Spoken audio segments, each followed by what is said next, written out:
कीर्तनाची वारी। महाराज म्हणाले गृहस्थ आता यापेक्षा वेगळी साधना नाही, ही माझी गोष्ट जर खोटी असेल तर मी माझ्या विठोबाची शपथ घेऊन सांगतो की यापेक्षा आता वेगळी साधना नाही।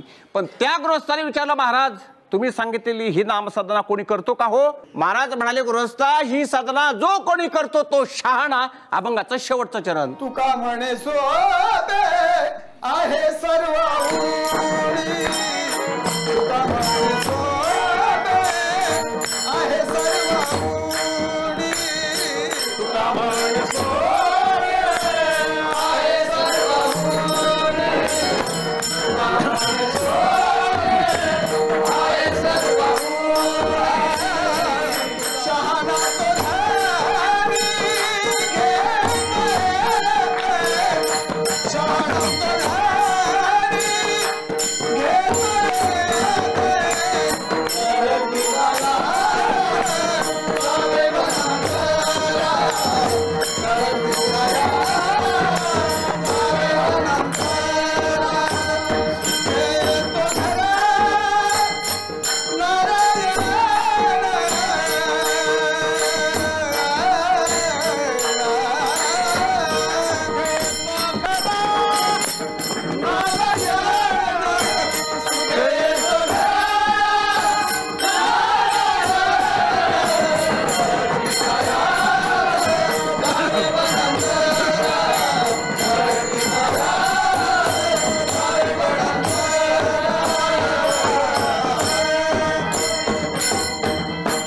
धारी तुका म्हणे सोपे आहे सर्व उणी, शहाणा तो धने घेतासे।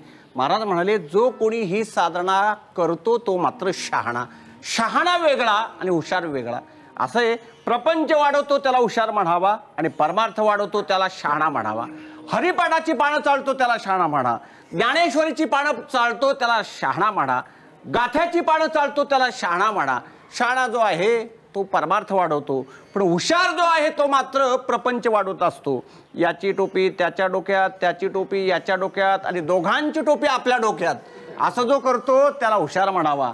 पण शहाणा मात्र वेगळा परमार्थ करतो, भगवान परमात्म्याचं नामचिंतन करतो, महाराज म्हणतात तो शहाणा। तुका म्हणे सोपे आहे सर्व उणी, शहाणा तो धने घेता असे। पण जो कोणी ही नामसाधना करतो, महाराज म्हणाले तो मात्र शहाणा।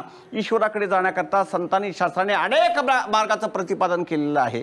त्यामध्ये कर्म हा एक मार्ग आहे, योग हा एक मार्ग आहे, ज्ञान हा एक अशा प्रकारचा मार्ग आहे।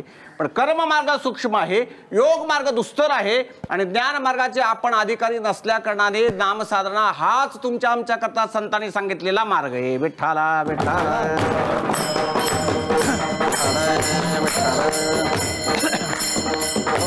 आपण एकादशीचं व्रत करणारी माणसं आहोत। एकादशीच्या व्रताची सूक्ष्म आचारसंहिता शास्त्रामध्ये अशी आलेली आहे की हे व्रत दशमीला सुरू होतं। दशमीला 10 वस्तूंचा त्याग आणि एक भुक्त राहो। एकादशीच्या दिवशी शास्त्राने सांगितलेल्या 11 वस्तूंचा त्याग आणि पूर्णतः निराहारी असावं। आणि द्वादशीला शास्त्राने सांगितलेल्या 12 वस्तूंचा त्याग आणि सूर्योदयासमयी पारणं सोडावीत, अशी या व्रताची सूक्ष्म आचारसंहिता शास्त्रामध्ये आलेली आहे। पण आपल्यापैकी काही जण हे व्रत करतात आणि रात्री 8 वाजता भाकरी खातात आणि म्हणे आम्ही दशम्या खाल्ल्या। अरे बाबा, तुम्हाला या व्रताची काय सूक्ष्मता कळाली? तेव्हा कर्ममार्ग अत्यंत सूक्ष्म अशा पद्धतीचा आहे।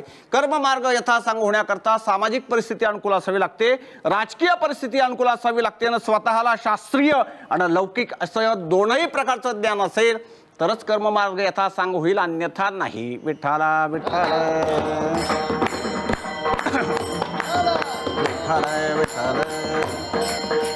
ईश्वराकडे जाण्याकरता शास्त्राने दुसरा जो मार्ग सांगितला त्या मार्गाचं नाव आहे योग मार्ग।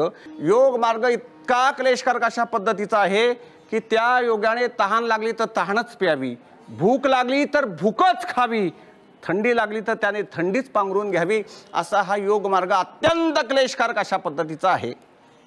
ज्ञानोबरायांचं लिहिणं किती मार्मिक आहे बघा। पाहे पा लोहाचे चणे, जै बोचरिया खाणे पडे, ते पोट भरणे की मरणे शुद्धी नेणे। चणे आहेत लोखंडाचे आणि खाणारा आहे बोत्रा। काय आहे ज्ञानोबराय किती मार्मिक लिहितात याचं जरा चिंतन करा। व्यवहारातले चणे अशा पद्धतीचा शब्दप्रयोग माऊली ज्ञानोबराय का करत नाहीत? याचं कारण असं आहे की व्यवहारातले चणे बोत्रा माणूस यदा कदाचित खलबत्त्यामध्ये कुटून पाट्यावर वाटून पाण्यामध्ये भिजवून त्याचं कसं तरी पीठ करून तो खाऊन पोट भरू शकतो.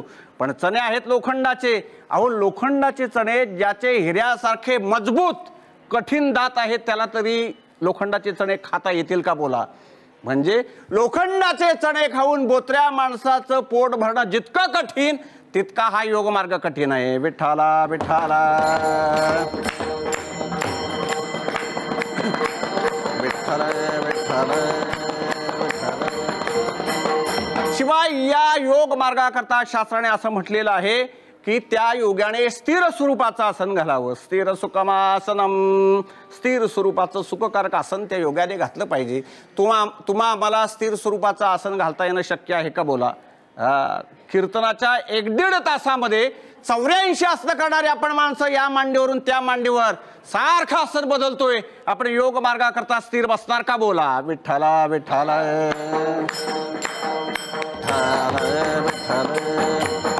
हो. शिवाय शास्त्राने म्हटलंय की योग मार्गाकरता मन इंद्रिय निग्रहाची अत्यंत गरज आहे.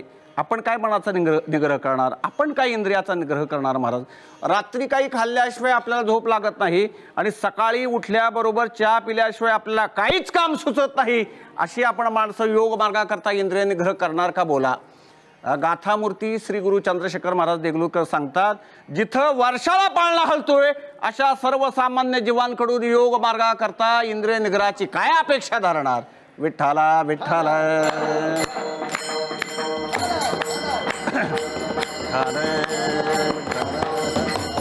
तेव्हा योग मार्ग अत्यंत क्लेशकारक आहे. शरीर शोषण प्राण निरोधन मनोजय हठयोग गुदपीडाना कुंडलिनी कलिमलदल भंग ऊर्ध्ववायूचा श्वेत तोडुनी करिवोवण भंग ब्रह्मारंद्री मिसळी परिमोक्षुदंग. थोडक्यात योग मार्ग अत्यंत क्लेशकारक अशा पद्धतीचा आहे आणि ईश्वराकडे जाण्याकरता राहता राहिला तिसरा मार्ग तो म्हणजे ज्ञान मार्ग. नाही ज्ञानेन सदृशम पवित्रमिह विद्यते. पण ज्ञान मार्गाचा अधिकारी कोण. शास्त्रकार म्हणाले ज्या महापुरुषाला किंवा ज्या महाभागाला या जन्मी वा पूर्वजन्मी निष्काम कर्म वा उपासना घडलेली आहे ज्याच्या चित्तातले बलविक्षेपादी दोष निवारण झालेले आहेत आणि ते घालवण्याकरता फक्त आत्मस्वरूपाचं आवरण शिल्लक आहे आणि ते घालवण्याकरता जो साधन चतुष्टय संपन्न आहे तोच ज्ञानमार्गाचा अधिकारी. असे ज्ञानमार्गाचे अधिकारी किती आहेत. संख्येने फार थोडे अल्पसंख्याक. तुकोबाराय म्हणाले एखादाच महापुरुष अशा अद्वैत बोधाचा अधिकारी असू शकतो. तेव्हा कर्म मार्गाचे अधिकारी अल्पसंख्याक योग मार्गाचे अधिकारी अल्पसंख्याक ज्ञान मार्गाचे अधिकारी अल्पसंख्याक. मग बहुसंख्याक कोण आहेत बोला. बहुसंख्याक ते आहेत की ज्यांच्या चित्तामध्ये अज्ञानाची स्थिती आहे. अशा बहुसंख्य लोकांविषयी संतांच्या शास्त्राच्या मनामध्ये दया उत्पन्न झाली. ती दया सुद्धा कुठं अशी लौकिक नाही. एखाद्याची मुंज करून द्यावी हा त्या दयेचा भाग नाही. एखाद्याचं लग्न करून द्यावं हा त्या दयेचा भाग नाही. तर या सर्वसामान्य जीवांकरता अत्यंत सोपी साधना शोधून काढली. त्या साधनेचं नाव आहे नाम साधना. अर्थात हे भगवान परमात्म्याचं नाम सर्वाधिकार सेव्य आहे. निश्चित फळ पर्यावसायी अशा पद्धतीचं आहे आणि वैदिक अशा पद्धतीची ही नामभक्ती संतांनी आपल्याला सांगितली. अर्थात ही नामभक्ती नामसंकीर्तन सोपं आहे असा तुकोबारायांचा दावा आहे. नामसंकीर्तन साधन पै सोपे जळतीला पापे जन्मांतराचे न लगती साह्यास जावे वनांतरा सुखे तो घरा नारायण. तेव्हा नामभक्तीचं तात्विक महात्म्य आपण पाहतो आहोत आणि नामभक्तीचं तात्विक महात्म्य पाहत असताना संतांनी असं वर्णन केलेलं आहे की ही नामसाधना अत्यंत सोपी आहे आणि या नामसाधनेची फलश्रुती अत्यंत महान अशा पद्धतीची आहे. आणि ही कीर्तनरूपी सेवा इथंच संपवतो. विठ्ठल जय जय विठ्ठल जय जय विठ्ठल जय जय विठ्ठल. बोलेले कुरे बेडे ठाकुरे उत्तरे नाही विचारिला धे कारण आपुला. तुका म्हणे ज्ञानेश्वरा राखा पाया पैकिंकरा.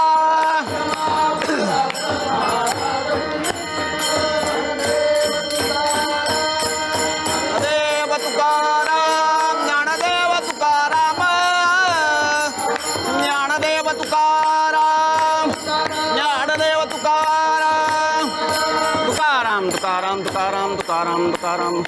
पुंडलिक वरदा श्री ज्ञानदेव माऊली ज्ञानेश्वर. देवाची ये द्वारी कीर्तनाची वारी या आजच्या आपल्या भागात आज आपण इथेच थांबणार आहोत. उद्या पुन्हा भेटूया अशाच एका कीर्तनकाराच्या रसाळ वाणीतून जगण्याचं सार आणि सत्व ऐकण्यासाठी. तोपर्यंत जय जय राम कृष्ण हरी.